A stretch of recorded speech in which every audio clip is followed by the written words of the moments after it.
I've always been a firm believer in living life with passion. You have to do what motivates you, and you have to do it with some fire in your belly. Having passions is what gets you out of bed in the morning, what gives your life meaning. However, I do think there needs to be a balance. Being passionate is a very healthy thing, but being overly passionate to the point where nothing else in life matters, not your friends, not your family or loved ones, this is a problem.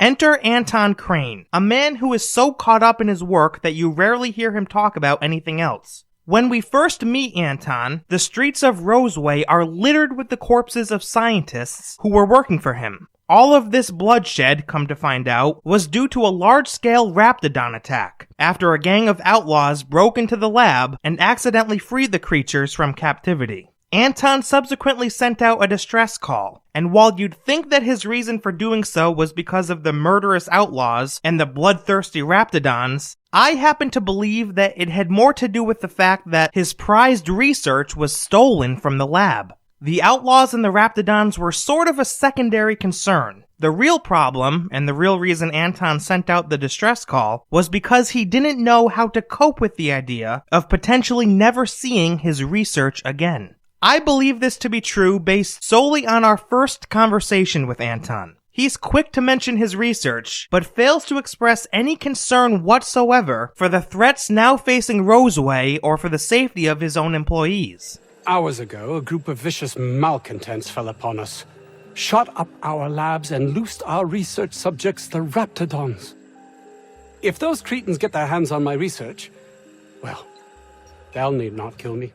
I would say that this is Anton Crane in a nutshell, but it's really not. You see, Anton is more like an onion in that he has multiple layers. In order to fully understand him and answer the question of who is he really, these layers have to be examined individually and put into context. At the surface layer, yeah, Anton is kind of a jerk. He comes across as pretty brash at times, and isn't exactly known for his warm greetings. Oh, it's you. As if my thoughts weren't dark enough already. What is it? One of the best examples of Anton's cold personality that I can think of can be found on a terminal inside the old antibiotics lab. Here, we find a message written from Anton to Porter on his birthday. Porter, according to my records, January 23rd is your birthday, he writes.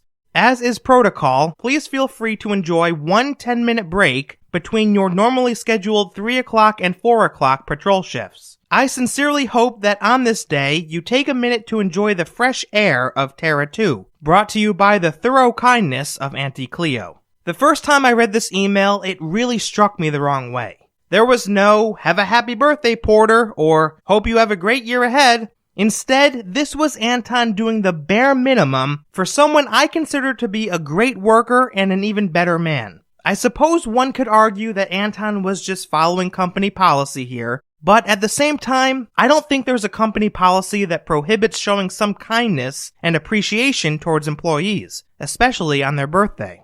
And then there's Jameson. When Anton tells us that he accidentally left his protege behind inside the old lab during the outlaw attack, Anton appears to be genuinely concerned, but then proceeds to talk about how losing Jameson would paint him in a bad light. Jameson, he's in the old lab. Who's Jameson? My protege. I sent him to retrieve some metabolic precursors, and I forgot him. Well, that's just great. You left him to die, Anton. You should be ashamed of yourself. Don't you think it weighs on me? He was my responsibility. All of them are, regardless of their thinking on the matter.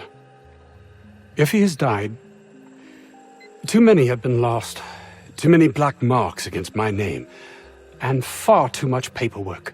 Now, I don't care what you say. If you accidentally leave someone to die and then go on to talk about how that person's death will negatively affect you, you're not that great of a person. There's just no getting around it. That is a selfish, narcissistic way of going about seeing things. Understandably, Jameson comes across as extremely fed up with Anton, even going so far as claiming that Anton wouldn't even blink an eye if something bad happened to him. That man doesn't have an altruistic bone in his body. I just happen to have the metabolic precursors from our last test. I'd wager my last bit that if you brought back the precursors and left me for dead, Anton wouldn't bat an eye. Later on, we can catch up with Jameson inside the Roseway luxury apartments, where we learn more about why he resents Anton as much as he does. Anton needed someone to fetch precursors, and when Anton needs someone to fetch something, that someone is invariably me. I know as much about this stuff as Anton does, but I'm treated like a child. You know what it's like, being shackled despite my potential? Frustrating, that's what.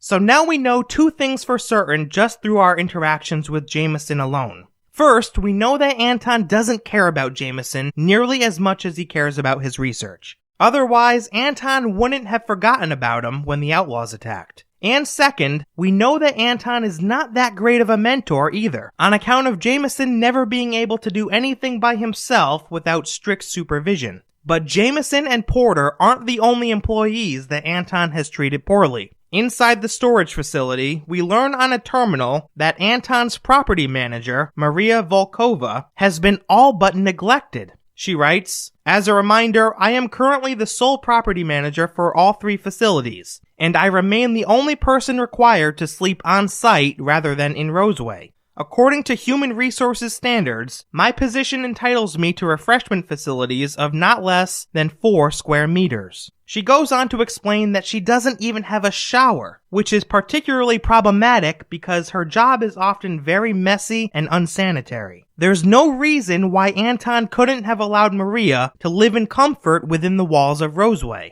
Just like the situation with Porter and Jameson, Anton is demonstrating here that he just doesn't care that much. His research comes first, second, and third, and then his employees come after, or sometimes not at all. So what does all this say about Anton as a person? It would be easy for me to just label him as a big selfish jerk, but I'm not going to do that, because I think there's more to Anton than meets the eye. Remember, Anton has multiple layers, and as brash and arrogant as he can be at times, I think deep down, he is a severely flawed and troubled, yet decent human being. Has he made some mistakes? You bet. But is he a cold, heartless person out to intentionally harm others? Not by a long shot. Allow me to explain. On a terminal inside of Anton's apartment, we learn that the only reason he pushes Jameson so hard is because he wants him to be successful. He bristles at my direction, Anton writes of Jameson, adding, "This is quite likely a natural reaction to my pushing him so relentlessly. But if he ever hopes to reach Byzantium, he needs someone applying the correct amount of pressure." Now, we should probably take this with a grain of salt, because it's entirely possible that Anton is just talking out of his rear end here. It's possible that Anton really couldn't give a damn whether or not Jameson reaches Byzantium, and only cares about his own success. But then again, we are reading this message on Anton's personal computer in his own room. Why would he lie in a note to himself? If there's ever a place to be upfront and honest, wouldn't it be in a personal journal that no one else will ever read? Maybe Anton really does care about Jameson.